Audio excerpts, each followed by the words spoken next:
Trying to keep patients at home. If they're not in severe distress, we try to advise them that a lot of the symptoms can be treated at home, like such as fever. You give them Tylenol, try to keep the fever down. If they have a cough, a sore throat, there's things over the counter, or they can call their primary doctor.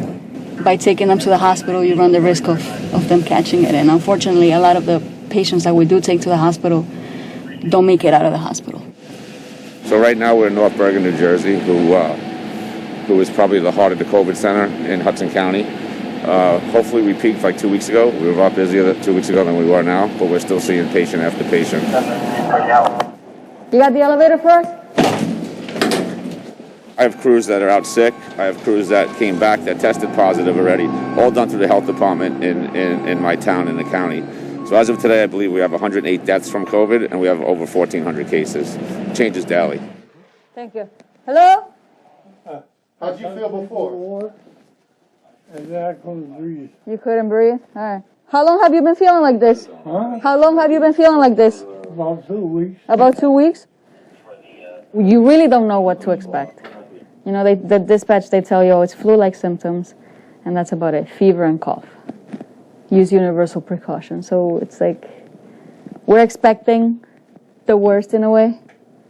So, but again, we're just so used to it. I feel like right now we're not letting our emotions get into it so much until our shift is over. We get to sit in our cars for that 1 minute and, we settle down. And that's when we kind of see everything that's actually really going on, how crazy it is. What's Have your you been temp? taking medication? Fed was 99.6, next was 104.1. That's 104, probably right. I got it. Probably. Probably. Most likely. Maybe. Maybe. I don't have the test to give to you, but you're exhibiting the signs of what would be COVID, yes. You're not coughing, but you have the fever. So, he's not on blood thinners, he's in a dangerous heart rhythm. Yeah.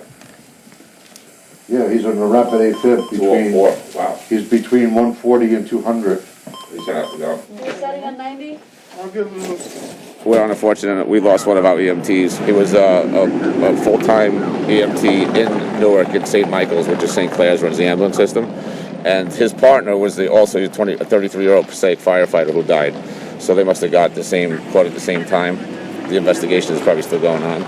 So, we're dealing with that. We're dealing with, EMTs breaking down with fatigue, sicknesses. So we're dealing with a lot right now. You're done? Because they Okay, have to. he's got another problem as well. What's that? The sugar? His sugar's well over 600. We were trying to avoid the hospital, but this is going to bring you relief, Bobby. I think that's the worst part of this job.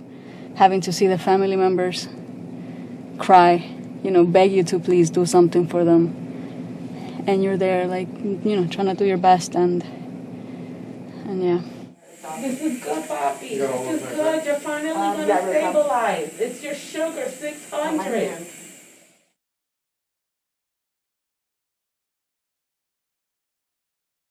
On this vote, the yeas are 388, the nays are 5, with 1 present.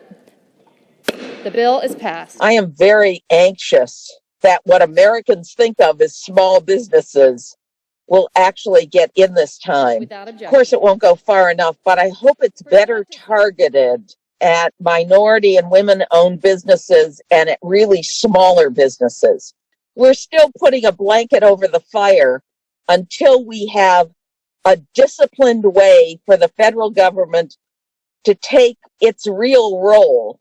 The federal government is not using what it has, and that is a hammer to drive down this disease by providing all of the testing equipment, all of the ventilators. They ought to be out there corralling the companies and handling the bids and paying for it, because otherwise people are competing with each other in a wild market. The next aid package, we've got to do something for state and local governments, and we've got to save the post office. Talk about thousands of jobs. We're talking about police and fire and transit workers, critical government employees. We've done something for businesses. Now we have to do something for people that keep us safe.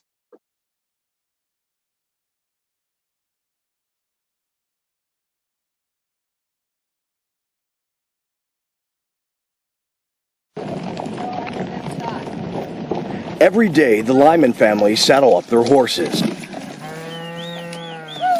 Surrounded by cactus and sweeping Arizona mountains, they ride across dirt roads and rugged rocks, driving their cattle across streams in a valley.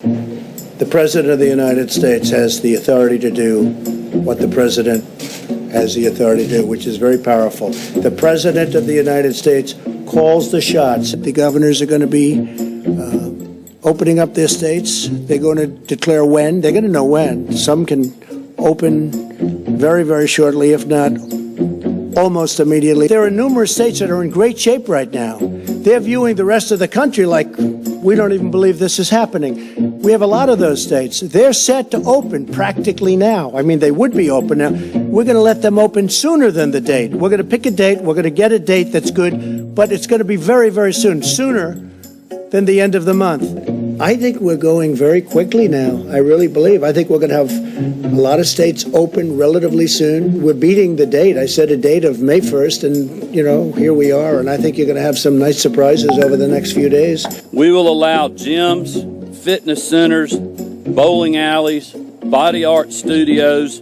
barbers, cosmetologists, hair designers, nail care artists, estheticians, their respective schools, and massage therapists to reopen their doors this Friday, April the 24th. I told the governor of Georgia, Brian Kemp, that I disagree strongly with his decision to open certain facilities which are in violation of the Phase 1 guidelines for the incredible people of Georgia. I told the governor very simply that I disagree with his decision, but he has to do what he thinks is right.